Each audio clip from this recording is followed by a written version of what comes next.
Hello and good evening to you. Welcome to News 360 and it's live from our news hub here at this hour in Kanda. My name is Alfred Akansi. And I'm Natalie Fort. Let's get into the headlines for this evening. News 360 Headlines is brought to you by Computerized School Selection and Placement Secretariat Coordinator urges parents with placement challenges to choose from available schools online for the awards.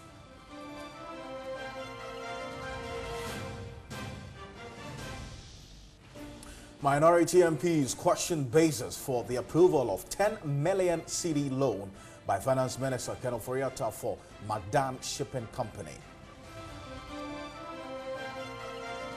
Also ahead this evening, counsel for 13 Delta Force members, Frederick Kankam Buedu, threatens legal action even as the case is adjourned to October 10.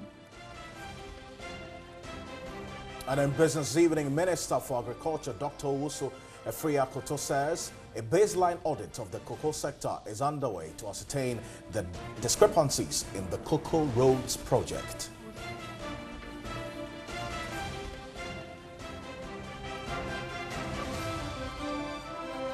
Also tonight, Black Stars whip Congo 5-1. We've got the details of all these stories for you here on News 360, plus the very latest from the world of entertainment. So stay with us. Remember, we're streaming live on 3news.com as well as TV3 Ghana on Facebook. Well, let's go on to our first story this evening. Coordinator of the Computerized School Selection and Placement Secretariat, Mark Sasu-Mensah, has urged parents to go online and select from the available schools for the awards. Some parents and the awards on Tuesday morning besieged the premises of the Secretariat over placement challenges. The National ICT and Science Resource Center, where we have the Computerized School Selection and Placement Secretariat here. And parents have been trooping in and out. And their reason is that their awards have not been placed at all. And others, they have been placed in the wrong schools. And they are here to lodge complaint. But there's no one from the Secretariat to respond to them. But some have vowed not to leave here until they get answers. I took Nanosec as first choice. Second choice also in the north, upper west, or first to fourth choice, all in upper west.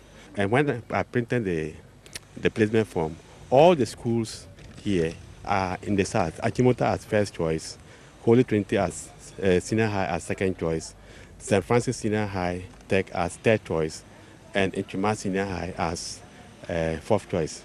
So all the schools that we chose, none appeared here. If they are insisting on that, it means that the child cannot even go to school because this is even a day school, and we are not here. I am in Eastern Region. My girl had 06. She chose 4 schools and none was given to her. She was placed where she never even had any idea on. And also, it's a day school. We don't live around. So what do you expect me to do? How can 06 even be...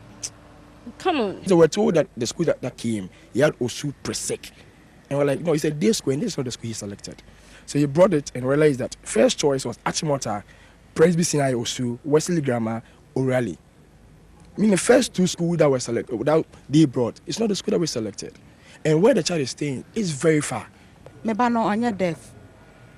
But Mampon School of Deaf. My child is not a deaf person, but she was placed at Mampon School for the Deaf. Yesterday, we tried to log on to the website given, but we were unsuccessful.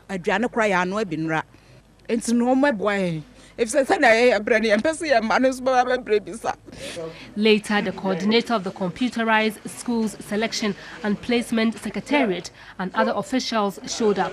The coordinator, Mark Sasu-Mensah, urged parents not to feel demotivated but go online to choose the available schools for their awards. Most of the schools that they chose were very wrong, because let me tell you, the schools that they chose sometimes have a particular course. Maybe if this is a 501 and they can go and make it 502, it takes you to another school. People who had 9 from up to 24 who couldn't get schools, and we have a set of schools for that schools.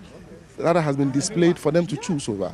And we have also, from 25 and above, we have a set of schools that has been displayed, that we tell them that they should choose from.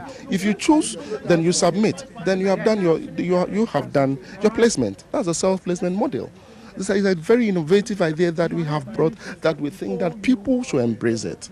He said the Secretariat next year will create another database and link it with WAEC so that any mistake that may arise would be corrected before they input into their database. Meanwhile, at some internet cafes in Accra, some parents struggled to access the website for their wards.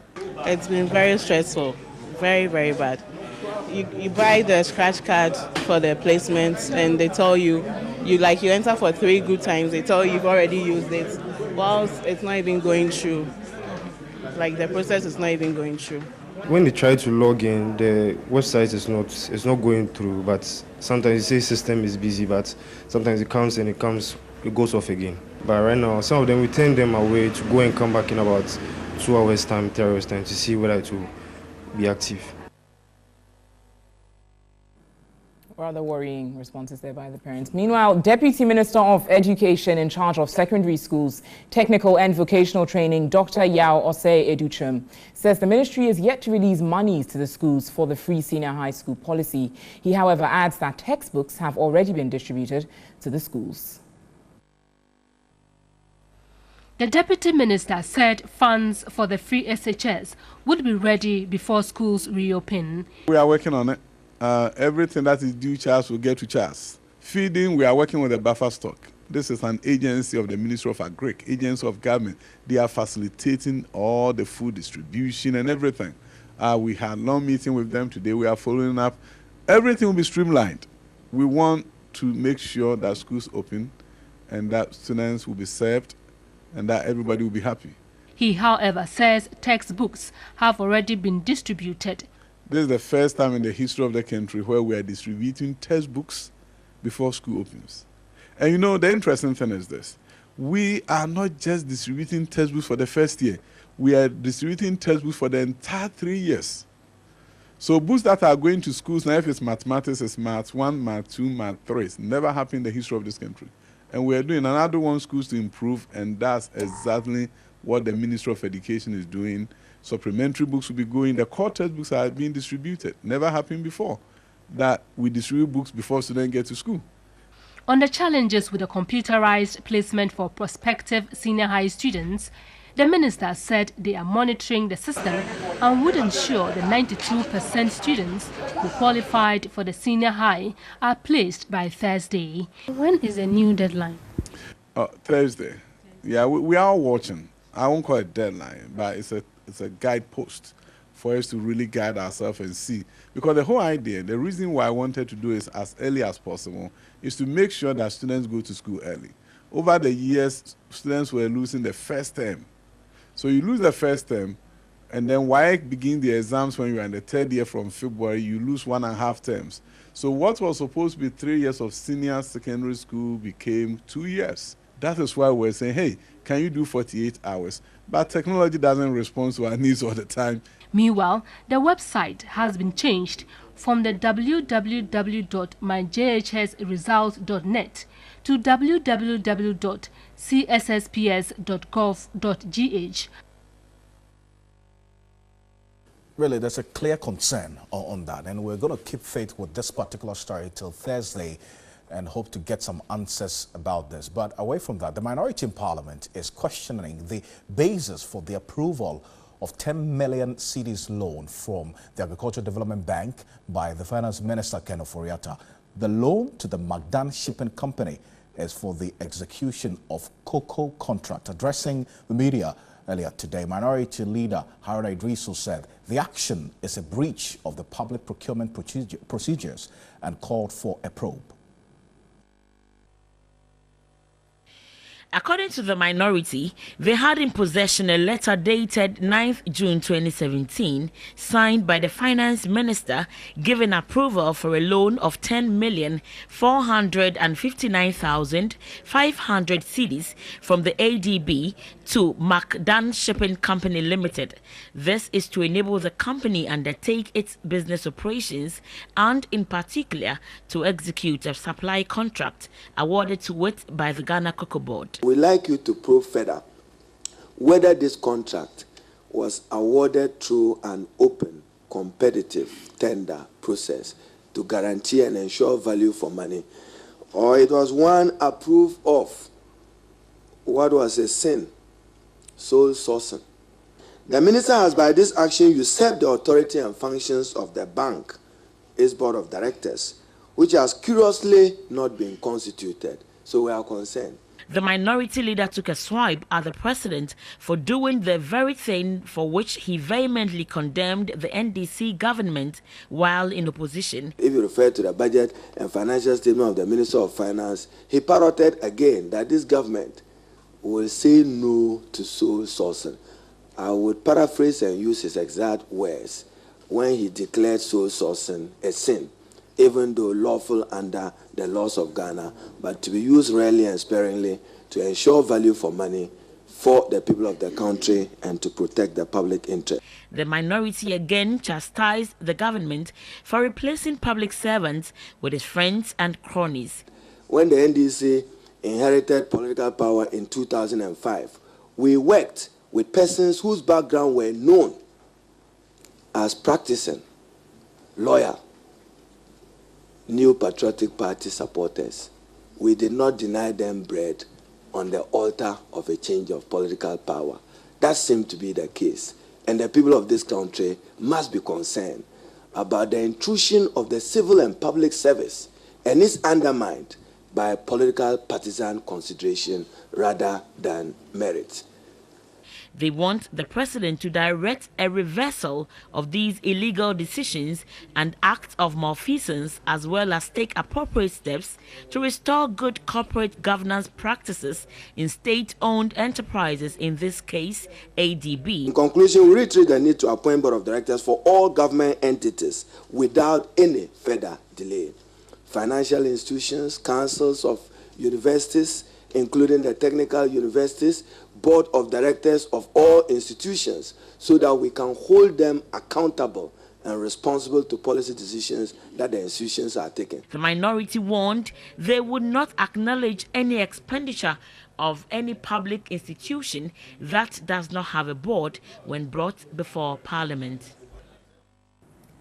In other stories this evening, counsel for the 13 Delta Force members, Frederick Kankam Bueju, has threatened to seek legal action if the case continues to be adjourned. The case involving the 13 has once again been adjourned to October 10. Here's a report by Ibrahim Abubakar.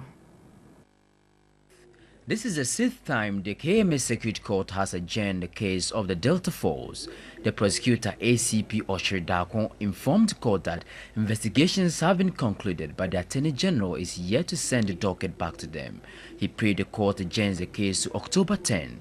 The judge, Mary Century, granted his request, but counsel for the accused, Frederick Kankam Bueju, is not happy with the incessant adjournments. We understand that investigations have to be done to ascertain the basic facts of the case. It's in our client's interest that the truth of the matter be ascertained through diligent investigations. Our patience will not run forever. At some point, we would start taking the legal actions available to us, because, you know, these are people who some are engaged elsewhere working for people. I mean, so you can't be dragging them to court all the time for absolutely nothing. The accused persons in March this year allegedly stormed the Ashanti Regional Coordinating Council to stop one George J, who has been appointed as the Regional Security Coordinator, from performing his duties. The 13 members of Delta Force are standing trial for assaulting a public officer, conspiracy to assault, and unlawful damage.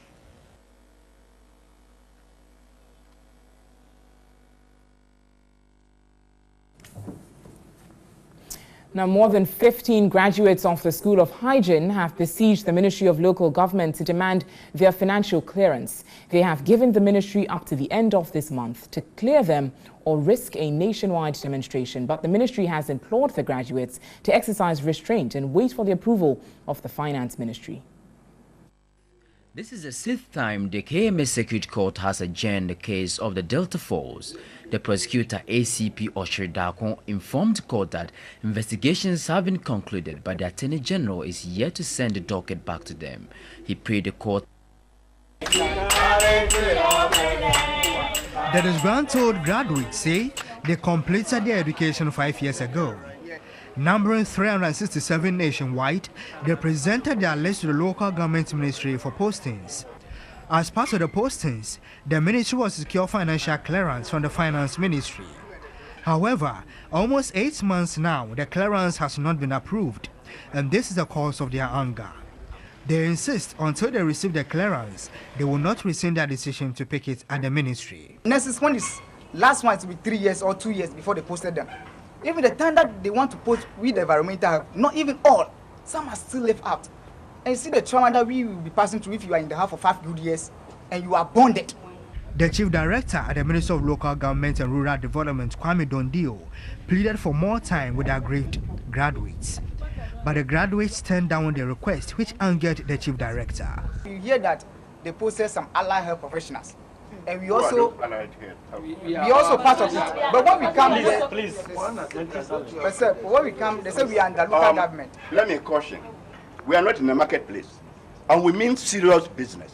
If you don't have elders in your houses, we have people with respect here. All these people, they should have been in their offices, working. We are here to deal with a serious problem.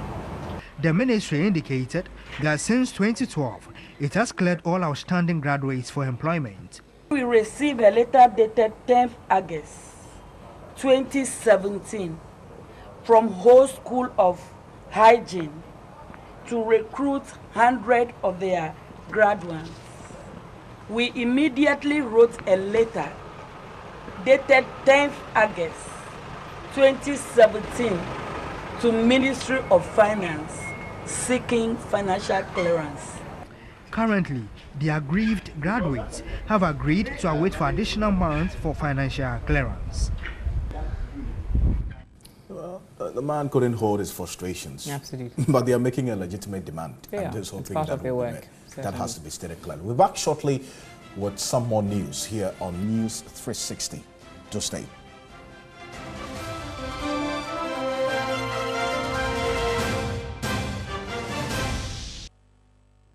Still News 360, good evening and thanks for staying with us. Time for business. My name is Nanekia Mensah-Brampa. Government has committed $2 million to the African Capacity Building Foundation Board of Governors to meet Agenda 2063 in enhancing access to resources in Africa. Finance Minister Ken Ofori-Atta urged all African countries to support in meeting the $250 million target. I think raising $250 million, my contention is that if we can get the African countries to contribute about 80 or so million, still maintain the World Bank's position of at least $50 million, then you have UNDP and ADB. Before long, you are 200, and then we look at private sector to balance out the rest. All right, so we'll be looking more into detail to that particular piece. But let's move away. And Minister for Agriculture, Dr. Osue-Akoto, says a baseline audit of the cocoa sector is underway to ascertain the discrepancies in the Cocoa Roads project. Now, according to the minister, even though 6 million cedis was budgeted for the project by the previous government, contracts valued at 5 billion cedis were awarded. In the name of the Almighty God. Swear that I will at all times. Swear that I will at all times. Inaugurating the board on the Cocoa Marketing Company, a subsidiary of Cocoa Board, the Minister for Agriculture, Dr. Asiedu-Dartey, indicated the board is starting its work at a time when the cocoa sector is challenged with price volatility and financial malfeasance in the Cocoa Roads project. A year ago, the world price of cocoa was around $3,000 per metric ton on the London Exchange. As we speak to you now, it's not even 1,900.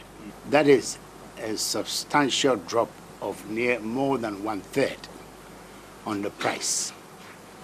When it's up, you make the maximum out of it by taking advantage to make the right investment, not only in production capacity, but in your infrastructure and so on. That did not happen. Ghana lost $1 billion, while Ivory Coast lost $1.5 billion due to tumbling cocoa prices on the commodities market. Dr. Asiedu-Dartey urged the 7-member board to work hard to motivate and improve conditions of cocoa farmers. He assured there is an ongoing audit into the cocoa sector value chain. Desk audits. Now we are doing engineering audits. In other words, engineers will go to those roads that are supposed to have been constructed and check the width and this, all the technical details to compare to the invoices that have been provided. So we are in the middle of it. People are out in the field. Cocoa Roads, they had a budget, the last budget of the previous administration, of something like 1.6 billion Ghana cedis. At the end of it, when we took over, we realized that they signed contracts worth nearly 5 billion. The board chairman of the Cocoa Marketing Company, Joseph Kobene-Sibu, pledged they will work hard to help in the transformation agenda of the government. The much needed financial resources to rebound the economy and create jobs and drive the transformational agenda of the government. So perform our responsibilities with all the innovation, professionalism, integrity, transparency, and accountability. Cocoa Marketing Company is the world's largest single seller and exporter of premium cocoa. CMC is mandated to promote, sell and deliver Ghana's cocoa to both local cocoa processors and international traders and processors. Cocoa Marketing Company also supports the financing of Ghana's cocoa sector by facilitating the annual syndicated loan arrangements and ensuring that sale proceeds are collected towards the repayment of the loan. Let's turn our attention to the ports now. And the head of shipper services at the Ghana Shippers Authority, Nadine Suya-Aite, says air handling companies at the airport must comply with the new negotiated charges to facilitate air cargo trade. She laments the inability of the companies to work with it will increase the cost of doing business at the airports. The Ghana Shippers Authority has engaged air cargo handling companies and air handlers to negotiate on new charges. Per the mandate of the authority of promoting the interests of shippers, the new rates have been agreed on by all stakeholders in the air cargo trade. For import charges, the handling fees is pegged at $30 per 0.17 per kilo. The transit cargo handling is also $30 per 0.15 kilo, whilst that of the dangerous goods is $35 per 0.20 kilo. The special cargo handling is also $30. The new rates are also in line with Ghana's recent signing onto the World Trade Organization's Trade Facilitation Plan in February this year. Air transport, even though it's faster than by sea, it is also more costly. So if somebody brings goods by air and brings these things at an expensive rate, and then it's delayed at the airport, and the person is not able to clear it, to use it at the time that it is needed. These days, we don't like to store goods in the warehouse for a very long time. It's your capital that you have locked up.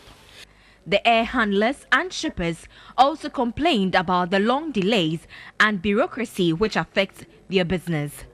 A new facility has been set up at the Kotoka International Airport for the Swiss port to also undertake paperless transactions for the air cargo trade. The facility will help shippers to clear goods within 24 hours.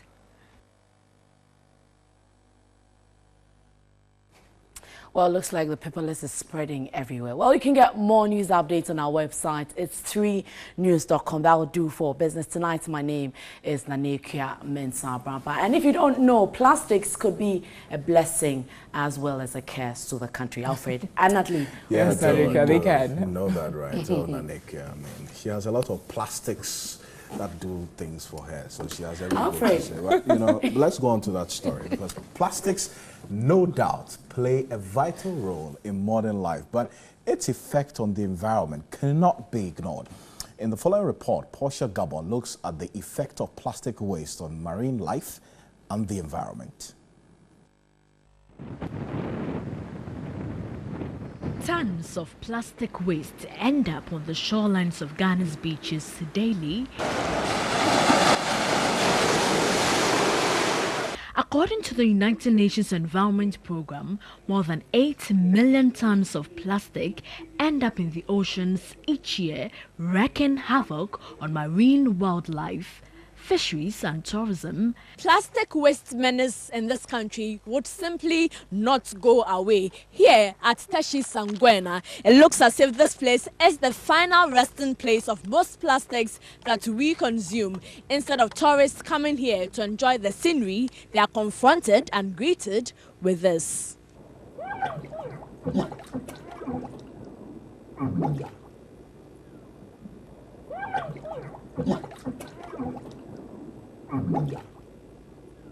Estimates by the UN suggest oceans will carry more plastic than fish by 2050, and an estimated 99% of seabirds would have ingested plastic. The fishermen here at Teshi Sangwena are worried.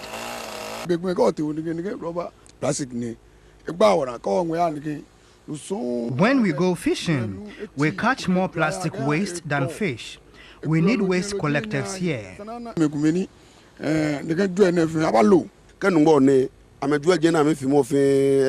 it rains, some residents dump their refuse into the ocean, but the refuse rolls back onto the shoreline. Figures from the United Nations Environment Programme show 79% of the world's plastic waste is accumulating in landfills or sloughing off in the natural environment as litter. If present trends continue, there will be 12 billion metric tons of plastic in landfills by 2050. Statistics from the Accra Metropolitan Assembly indicate that out of the over 2,500 tons of waste generated daily, only 1,125 tons, representing 45%, is collected. The remaining 55%, mainly plastics, remain mostly at landfill sites without recourse to recycling. Unfortunately, plastics here may take thousands of years to decompose. It is actually a menace because though in volume or the weight is not much, but because of it is very light, it spreads easily and then it finds its way on our beachfront and causing a whole lot of mess. At the known landfill site, some waste collectors capitalize on the availability of plastic waste to earn a living. After sorting the plastic from the waste, we have those who came close to us and they buy it from us. How much money do you make? At least 30 cedis a day. Kenya joined countries such as Rwanda, China and France in banning plastic bags. Would a ban be the solution to the plastic waste menace in Ghana? That's why I can't believe, because benefit from it. Because most of us don't get any job. So these things help us a lot to set up our families. What we need to do is rather to find the right technology to take care of the processing of this plastic waste. For waste collectors here, a ban would deprive them of their livelihood, but will these outweigh the dangers and risk posed to the environment? There's a report there by Portia Gabel. There certainly is big business in plastic waste when further explored. But away from that, authorities at the Cape Coast Teaching Hospital say they will soon demolish all illegal structures on the hospital's land. The reclamation of encroached lands is to give way for the expansion of the facility. The issue of land encroachment in some health facilities in the region came to light during a 2-day official visit to the Central Region by the Parliamentary Select Committee on Health. At the Cape Coast Teaching Hospital, the Chief Executive Officer Dr. Daniel Asari said the hospital authorities will clamp down on squatters, including churches and private developers. They gave us the execution order. 21 days have expired. We are now supposed to actualize the execution by demolishing all these unauthorized structures. So we are giving this in as a sign of warning. And the chairman of the parliamentary committee and all the subcommittee of Parliament on Health are here. We just want them to look at what is going on and advise us on the way forward. Part of the Ankafo Leprosy and General Hospital land has been turned into sun-winning sites, a situation the authorities describe as worrying. The Regional Director of Health Services, Dr. Samuel Koshi, calls for cooperation between members of Parliament and health institutions to improve healthcare delivery. Chairman of the Committee on Health, Dr. Kwabena Chum Nuyama, was hopeful that deliberations with relevant stakeholders will help improve healthcare delivery in the region.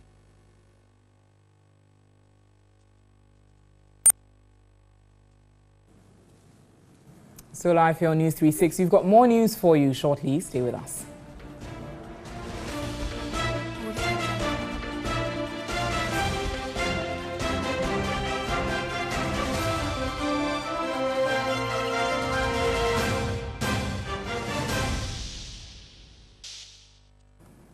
Welcome back to News 360. Time now for some entertainment news. And popular Ghanaian comedian DKB has been adjudged Comedian of the Year at the Maiden Comic Awards Ghana.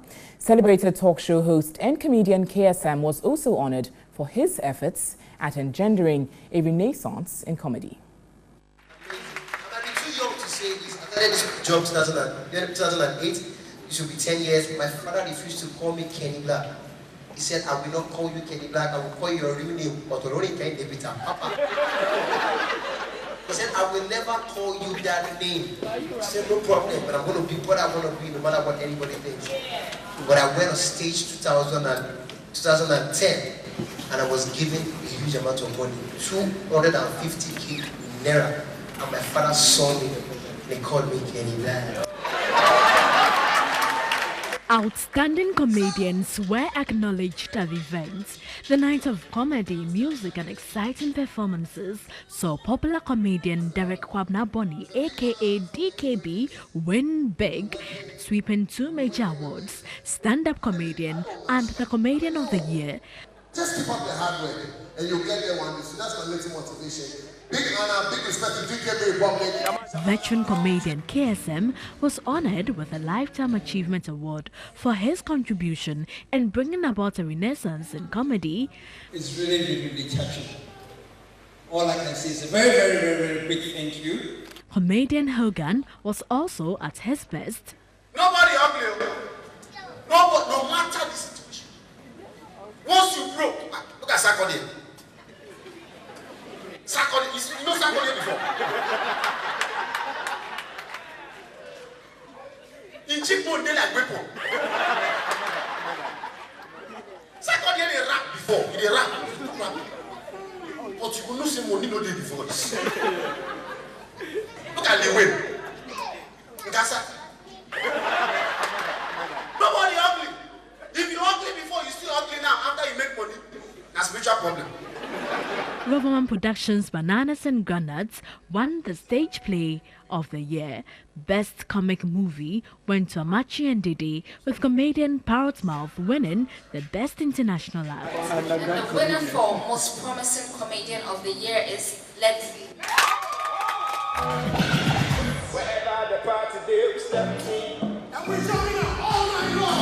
Carl Songs complimented the night with his hit song, Jennifer Lomoti.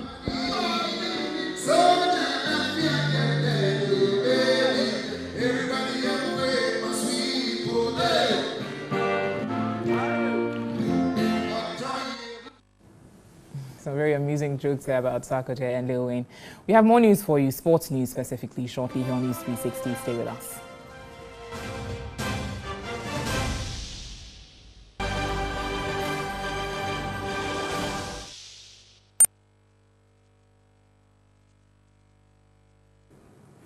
Now, before we turn our attention to sports news, let's go to the international front, still on the African continent, and move to Kenya. As we know, opposition leader Raila Odinga has said that he would not partake in the presidential rerun slated for October 17.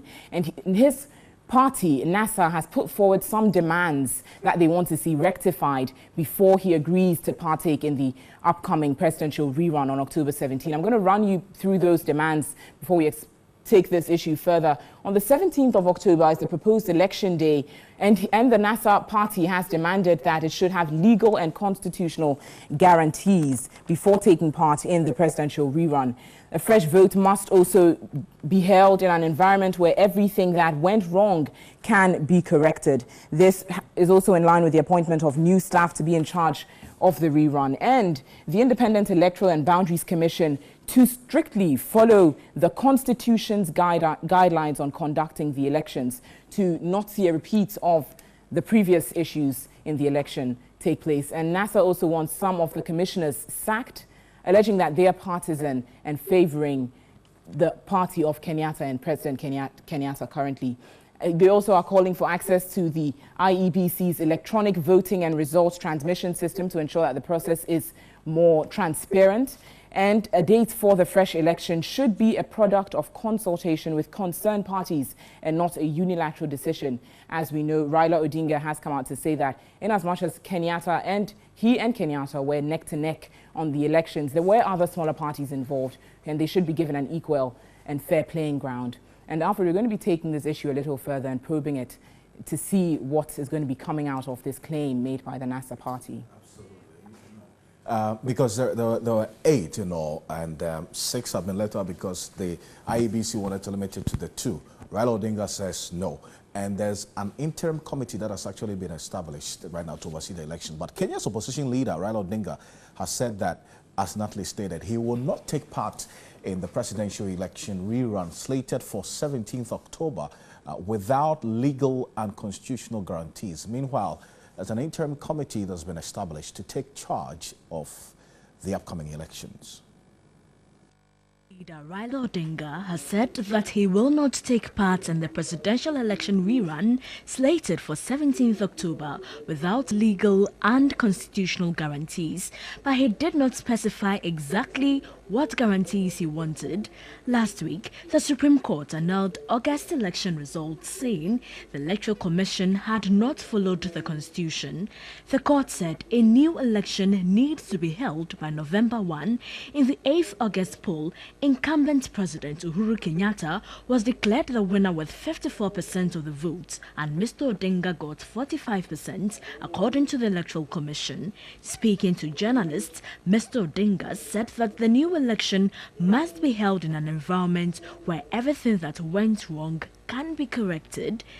We know exactly what transpired in these last elections. We know what the IEBC did, and we know that if we were to go back, there will be no different results, and that's why we will say there will be no elections on 17th October. That's according to Raila Odinga.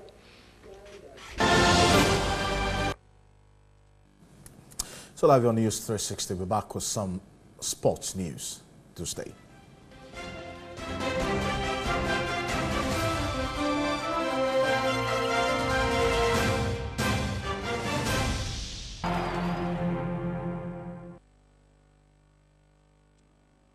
All right, so it's time to bring you all the latest in the world of sports right here on News 360 with me, Theo Inya. Now, did we not think that the Black Stars were out of the running for the World Cup, that is the 2018 series, after that poor result against Congo last Friday? Enter Thomas Partey, and the Black Stars were just at the doorstep of the party. I'm talking about the fact that they produced their best performance yet, and of course gave us the best result yet when it comes to the 2018 World Cup qualifiers in Brazzaville, as they thrashed the home side by 5-1. Thomas Partey getting a hat-trick. First win of the 2018 qualifiers for Ghana, a Richmond Boakye-Yadon brace and a Thomas Partey hat-trick, but no one in the team is having a party. The result at the Kintele Stadium leaves them in third place in Group E behind Uganda and Egypt, who meet in Alexandria. But it was a perfect response to Friday's poor showing against the same side on home soil in Kumasi. It was not just the first win of the qualifying campaign for Ghana. They also scored 5 times in one game when they had managed only 1 goal in the previous 3 games combined. All that would surely add up to the sense of frustration for Ghana fans, who would argue their team has turned up for the qualifier a bit too late. Ghana coach Kwesi Appiah's hands was forced into major changes, with captain Asamoah Gyan and his deputy absent through injury and Jordan Ayew missing through illness. Those changes seemed to bring the best out of the Black Stars, with Jan's replacement Richmond Boakye-Yadom beginning and ending the riots in between Thomas Partey's hat-trick. The two may take a lot of the glory, but this was a complete team effort. Thomas Ejapong and Christian Achu burned Congo with their pace, and Efri Akwa provided an efficient destructive force in midfield. Goalkeeper Richard Ofori also pulled off stunning saves, and above all, Kwesi Appiah left with his battered reputation repaired. Now there will be many Ghanaians hoping he builds on yet another 5-star show in charge of the Black Stars. That's a comprehensive victory. All right, so when it comes to the results after match day 4 across Africa, when it comes to the 2018 World Cup qualifiers, in Group B, as you can see here, Cameroon drew 1-1 with Nigeria. Now, Nigeria, after this particular result, have 10 points. Cameroon have 3 points. It tells you, the golfing class between the two sides when it comes to the qualifying series. The Super Eagles all but sealed their qualification to the World Cup. Algeria are languishing, at the bottom of this particular group. Zambia ain't there, but also do not have a chance after Nigeria have taken the unassailable lead. But when you look at some of the other results, Ivory Coast have lost to Gabon, and they are losing to Gabon. And what a result that would be for the Gabonese, because Ivory Coast now have only 7 points in Group C. Gabon have 5 points, and then Morocco have also 6 points. So it's very blown wide open in this particular one. Wait to see exactly what the end will be after match day 6. But in Group D, there is Burkina Faso, Senegal, Congo, and some other team in there. Well, Congo is in our group actually, but Burkina Faso and Senegal are the top sides when it comes to Group D. But Senegal really are edging it at the moment after they are leading Burkina Faso by 2-1. So the update there is not 1-1, it's actually 2-1.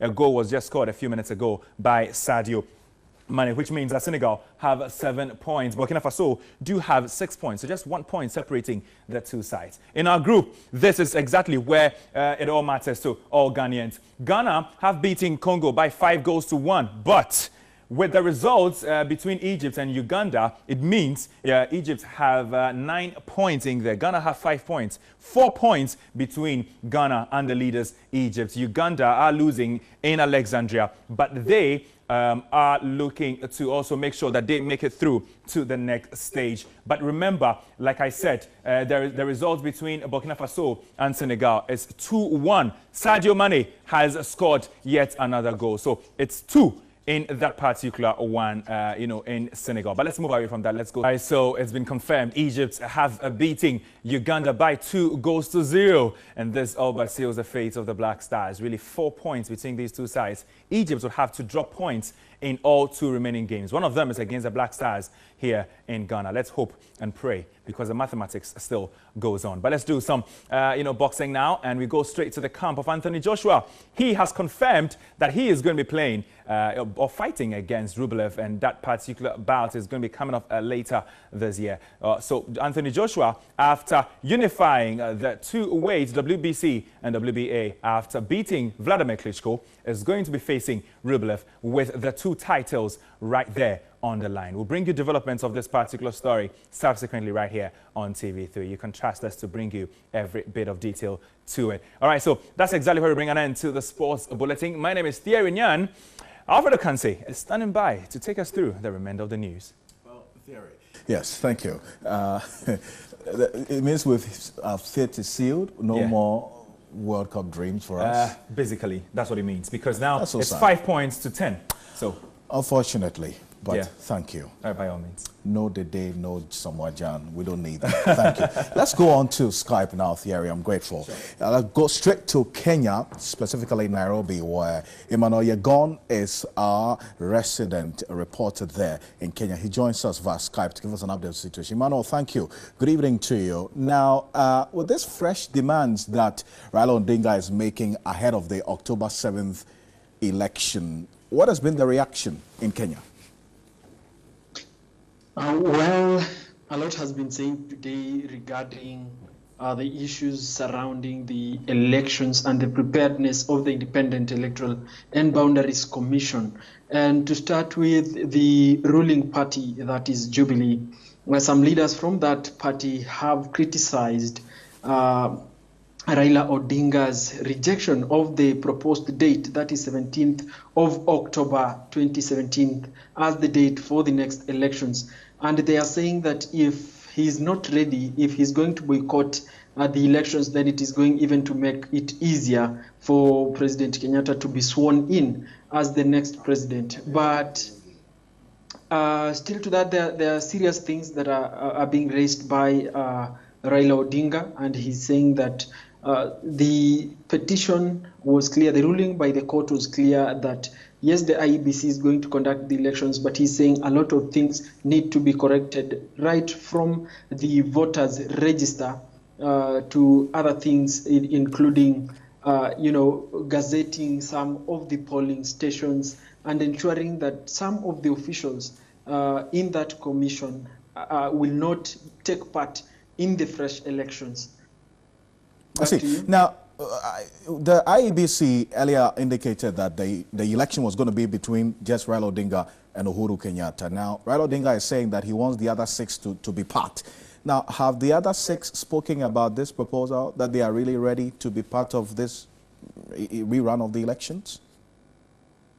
Well, I am aware of only one of those 6 other candidates. One by the name Ekuru Okot. Dr. Ekuru Okot said he wants to be part of that. In the other elections, the other results that were annulled by the court, he got 27,000 votes, but he says he wants to be part of this other vote. So he's dismissing the fact that the IEBC said there will be only 2 candidates on the ballot. I see. Talking to ordinary Kenyans, how prepared are they for the outcomes? I mean, it could be 2. Either Uhuru wins again or Raila Odinga wins this time around. Speaking to them, how are they warming up to these 2 possible outcomes in this election ahead of them? Well, I will tell you, there is a lot that is being considered in this case with the recent backlash on the judiciary by the president, and on this other end now, the developments that have come up today. Some people are saying, Raila Odinga is not prepared for these elections. And even if you look at what is going on, the conversations that are going on online, people are saying, some are ready for this. They are saying Uhuru is going to win this with even a bigger margin. But others are saying that it is, it's time for Raila Odinga to also to win, and that he's going to win. So we are looking at a scenario where, the race is even tighter this time round. But some other people are concerned about how these elections are going to affect issues like education, because we understand examinations are going to be beginning sometime around October, late October.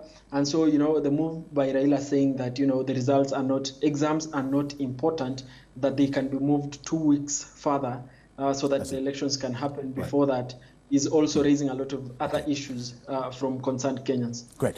Emmanuel, thank you very much for your time. Good evening to you. Emmanuel Yegon is a reporter in Kenya. Well, we come back to Ghana, but that's it for News 360. Came to you live on News Hub here to the Subway. On behalf of the team, thank you. My name is Alfred Akansi. And I'm Natalie Force. We've got more news on our website, 3news.com. And News at 10 days this evening will simulcast on 3FM 92.7. Next is Tashan. Enjoy your evening.